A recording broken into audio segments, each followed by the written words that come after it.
Hi, my name is Ari Helderman. I'm Dutch and I've already been learning Russian for the last 5 years, so I feel I've got something to say to people that want to learn Russian and they're just getting started. So in this video I want to talk about the 7 steps that I would tell myself if I were to start learning Russian again. So if you're also a beginner, this will be useful to you. Let's just get started. The first thing I would tell myself is that to really let go of expectations. The reason why you want to let go of expectations is because this will make it a lot easier to just open up yourself and just see where your learning will bring you. If you enter learning Russian with saying, or you read some of those people saying you can learn Russian in a very short period of time, you think like, you put a lot of pressure on yourself. You think, oh man, am I making enough progress? Are things going fast enough? You just don't know for sure. And once you start pressuring yourself, it will become a lot more difficult to just go with the flow and accept your normal learning speed. Just let go of expectations, just accept things how they go. The second thing I would tell myself is to, as soon as possible, start watching something to get used to the Russian language. The most important part is to just pick something that you enjoy. You can be watching a specific series that you enjoy, just with subtitles, of course. Otherwise you won't understand anything that wouldn't make sense. You could even play video games if you want to, just as long as there are some subtitles, or just listen to music. Anything that allows you to just hear Russian more and to kind of start understanding a little bit where one word ends and where the other one starts. Or Russian movies. I would especially recommend a lot of Soviet movies, since they're just fun to watch and you can kind of see how the Soviet Union used to be. So the second thing, just start watching something, anything in Russian, just to make sure that you get used to the language, and that will go better. The third thing that you should do, especially in the beginning, is to then learn the alphabet. The reason why you want to learn the alphabet is quite obvious, since Russian uses another alphabet, and many of the learning materials, they're actually in the Russian alphabet. Everything is in the Russian alphabet, so if you don't know the alphabet, you're severely going to hinder how you can be making progress and what you can learn. Another thing is that some books, they actually use the Romanized version of all the words, where you kind of see you don't see if the word is written down, they just immediately say it how you would pronounce it with English letters. And while this can be helpful like at the super beginning stages, it's really good to, as soon as possible, make sure you understand the alphabet. And the great thing about the alphabet is that it's a lot more easy, it's a lot easier than it looks like, because in reality there are 33 letters. Out of those 33 letters, 5 are completely the same as they are in English. The M, O, T, A, and one more that I kind of forgot at the moment, and it's not everything in my head. Then there are like 10 others that are a little bit different, and 10 that are, or 10 to 15 that are more difficult.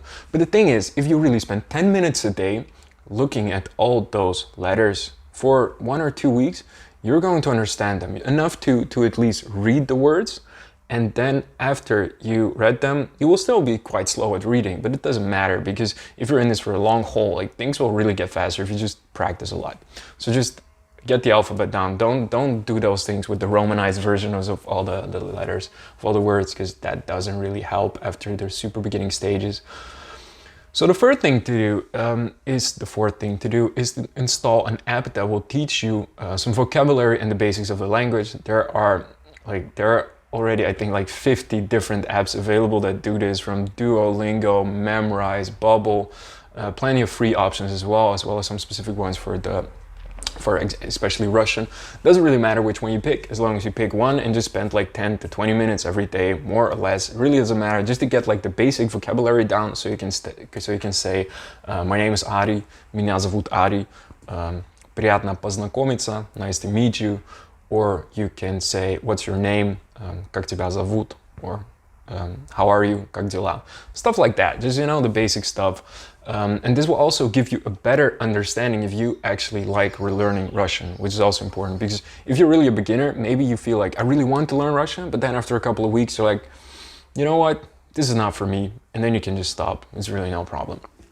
All right, so the fifth thing to do, this one is a little bit more difficult, since you cannot just do it at home, or you can just a little more difficult. It is to find a person to practice with. It's very important to find a person to practice with, because if you're not practicing speaking, then how are you going to speak? And this doesn't need to be exactly that you find like a teacher or someone to just specifically practice with.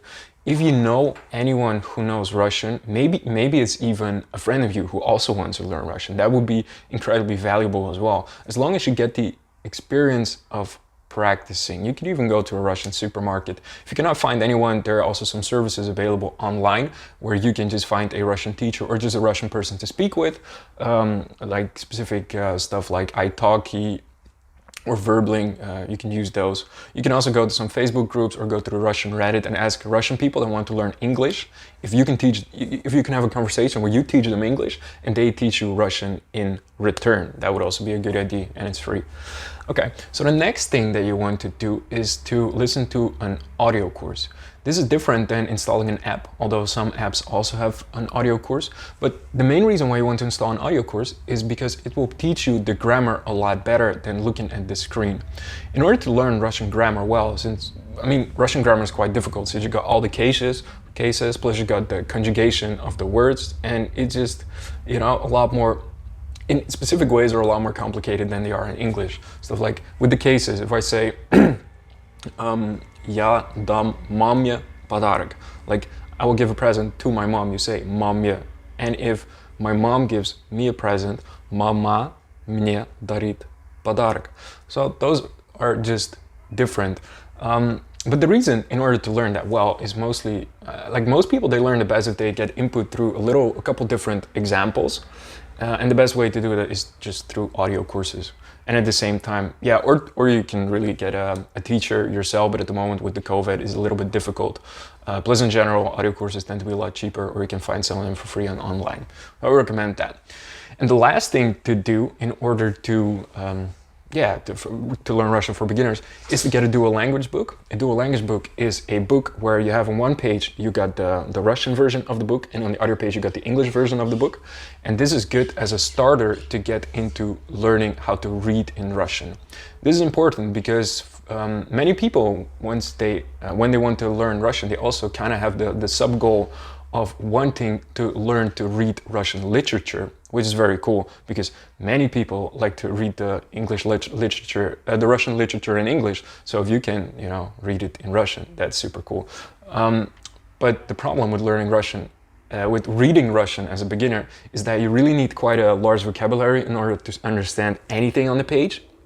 And if you don't understand anything, then it's not going to work out. And the best way to learn that is if you simply have the Russian version here and the English version on the other side, you can just practice super easy. First check the Russian version. If you don't understand anything, check what the English is. And then it's kind of like a Sudoku. You match stuff and see what works, see which word is what. And it's really fun to do. Plus you learn so incredibly much at the same time. All right, that was it. If you want more information, you can check my course, the Conversational Russian Blueprint. There's a link in the description. I'm sure you'll like it. Спасибо за просмотр, и я желаю вам очень много удачи в изучении русского языка. Пока. I wish you a lot of success with learning Russian. That was that in Russian. All right, bye.